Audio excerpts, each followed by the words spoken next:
So jama'a kuna gani yau Allah ya kawo mu ga Pincoin ATM machine gashi nan ga zahiri kamar yadda kuke gani nan wajen shine inda zai baka kudi, ga inda zai baka receipt, ga inda zai scanning barcode na ID card naka.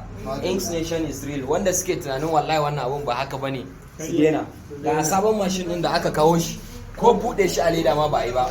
Kuna gani daga kasar waje aka kawo wannan gashi nan sabon gal, gashi nan ga wannan da kuke gani kun ga wannan sabon, ga inda zaka danna amount ɗinka, amount ɗin da kake bukata ko nawa ne idan ka danna, ga inda zai baka, ga inda zai dispensing wannan naka. Wannan a nan wajen da kuke gani kuna ganin tawagar Borno State ne kuma wanda kuka sani Yobe State.